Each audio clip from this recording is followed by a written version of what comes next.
Yo creo que hay una diversidad allí que precisamente parte como de la concepción y de esos imaginarios que tienen los maestros alrededor del currículo. A pesar de que en las universidades se plantee el área como tal, siempre pues el maestro asume desde su práctica misma qué es lo que él concibe en sí como currículo. Muchas veces lo que hemos encontrado, digamos que en las investigaciones y en los acercamientos que hemos hecho a varias prácticas educativas, es que desde el discurso se plantean enfoques desde una mirada sociocultural, desde una mirada integradora del currículo, pero realmente dentro de la práctica se evidencia aún que se presentan todavía currículos fragmentados, academicistas, asignaturistas, que digamos que le dan una relevancia mucho más al conocimiento o a la disciplina como tal, y no realmente a esa construcción de sujeto que digamos que propende el currículo integral. Precisamente porque el currículo es una construcción social, política, que responde sí a unas necesidades particulares de una sociedad y de un contexto particular, y desde allí hay que revisarse y reflexionar alrededor de las prácticas educativas que se generan, se construyen. Por eso el currículo no puede ser algo totalmente homogéneo, ¿no?, o para todos, sino realmente sí tiene que mirar cuáles son las particularidades de los contextos para poder evidenciar qué clase de currículos, qué clase de procesos allí, de pensar la enseñanza desde el para qué, ¿no?, el qué sentido le estoy dando yo a todos esos procesos cognitivos, pero no solo cognitivos, sino también sociales y emocionales que el sujeto. Una mirada teórica interesante, a partir de los lineamientos pedagógicos y curriculares de la educación inicial, donde yo creo que pues asumen 4 pilares que para mí son fundamentales en el desarrollo del niño, del ser humano como tal, como el arte, la literatura, la exploración del medio y el juego. Pero creo que hay un elemento que el currículo no se lo ha pensado, y desde miradas, desde toda la mirada de currículos integrados, más que pensarse al sujeto precisamente desde el conocimiento como tal, debe pensarse en ese sujeto como ser humano, ¿no? Y yo creo que en ese sentido hay que darle más fuerza al lineamiento desde ese campo, ¿sí? Hay una dimensión, por supuesto, que se llama la dimensión sociopersonal, pero esa dimensión tiene que tener una trascendencia y ser un eje transversal realmente en toda esa construcción y composición de ese currículo como tal, porque creo que desde los niños más pequeños ese debe ser, digamos que el elemento más esencial, o esa construcción de vínculos afectivos, la construcción de sujeto, ese proceso de independencia, de autonomía, de identidad que el niño va construyendo precisamente también a través de todas esas interacciones, a través del juego, la literatura, la exploración del medio, pero también en esa construcción de vida, ¿sí?, en esa construcción de ese ser humano. Para mí, en la construcción del currículo, yo siempre creo que el currículo debe ser algo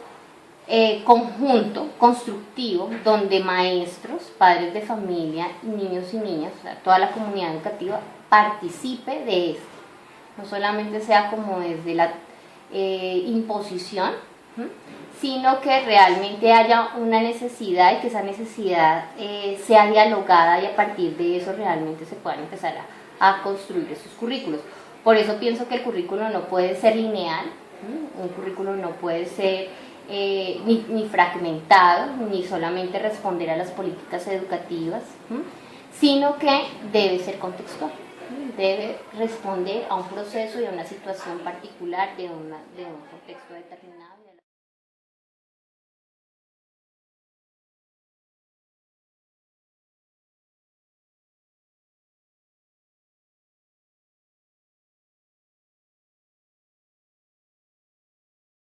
Bueno, digamos que estamos atravesando un momento de cambio, es una transición importante porque pues el currículo se está transformando de una mirada que venía construida más desde, digámoslo así, lo que se podría pensar que se le debía enseñar al niño, toda esta historia de la educación inicial, a una mirada que está ahorita más centrada en la persona, en el sujeto, y bueno, creo que la política de primera infancia ha incidido mucho en esas transformaciones del currículo. Sin embargo, la realidad de las instituciones educativas no evoluciona al mismo tiempo que la política. Se podría decir que tenemos unos lineamientos curriculares que sustentan esa apuesta pedagógica, que sustentan esa apuesta de formación de un sujeto, que es ese sujeto niño, que es ese sujeto niña, pero realmente en las instituciones encontramos una diversidad de prácticas, algunas muy intencionadas, realmente desde una apuesta que problematiza la curricular de educación inicial, que es la formación del niño y la niña, y esas acciones orientadas hacia la formación del niño y la niña, que lo problematizan a través de preguntas, a través de proyectos, a través de actividades realmente que son sistémicas, que involucran el contexto, que parten de las necesidades de la comunidad educativa, que dialogan con el saber del maestro, ¿sí? O sea, hay experiencias que podemos encontrar en algunos colegios de ese tipo. Como también hay experiencias en las que todavía se ve la prematemáticas, la preescritura, acciones muy orientadas a una preparación hacia la escuela y hacia lo disciplinar, que realmente no es la lógica de lo que nosotros queremos en el proceso de educación inicial. Y miradas también que mezclan muchos conceptos, también se encuentran maestros que hablan desde lo discursivo de una apuesta curricular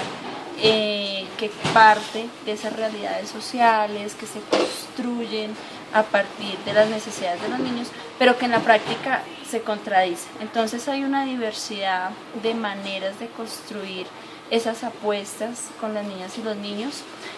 Creo que tampoco hay en este momento una claridad, digamos, como una documentación clara en las instituciones educativas de la especificidad del currículo de educación inicial. O sea, se piensa primero el currículo a veces muy limitado a plan de estudios, ¿sí? Entonces currículo se asocia solamente con plan de estudios y adicional a eso se lleva ese plan de estudios desde los primeros años. Entonces es lo que les comentaba de toda la preparación para, y pues creo que esa es como una de las dificultades que tenemos en este momento. Y voy a responder lo que una vez me respondió una maestra.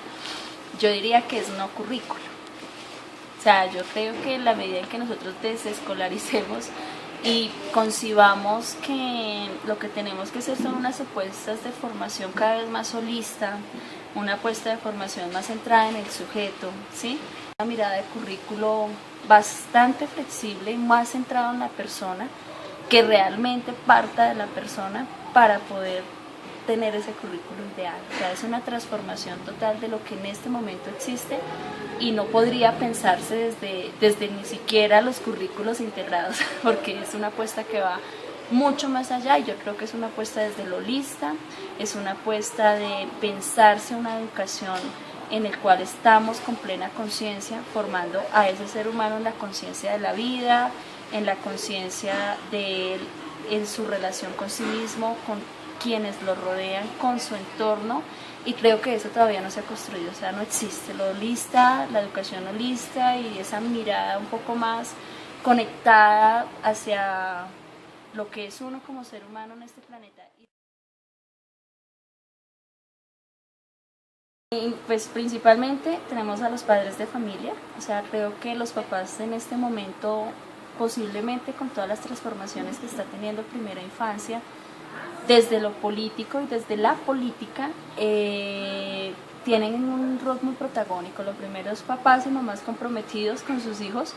corresponsables de ese proceso educativo, o sea, de ese ser que llegó a este planeta, un recién llegado que acaba de nacer, que nosotros lo recibimos a los 3 años, pero igual es muy recién llegado, o sea, está todavía conociendo, explorando en dónde se encuentra. Entonces, primer actor importante son los padres y madres de familia, o las familias, como se hayan constituido.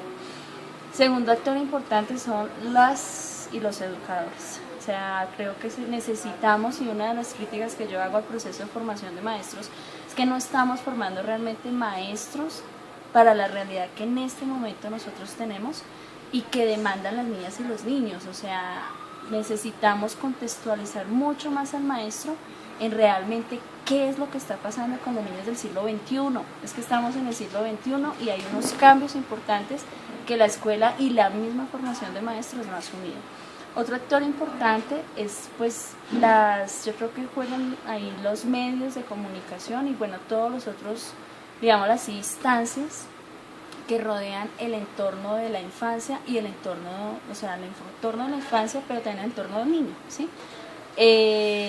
Porque los medios son responsables por lo que comunican, por cómo ven al niño como consumidor, o sea, sí, es el bebé consumidor y no el bebé sujeto. Entonces creo que también hay que hacer un trabajo muy importante con los medios de comunicación, que tomen realmente con seriedad lo que es trabajar comunicación para la infancia, ¿sí? Y desde qué discursos se podrían construir esos elementos para realmente tener una educación más pertinente para los niños. Yo no pensaría desde lo curricular, o sea, yo creo que entre más desestructuremos el sistema escuela, o por lo menos pensarse una escuela distinta desde algo que todavía aún no se ha gestado, sería lo pertinente.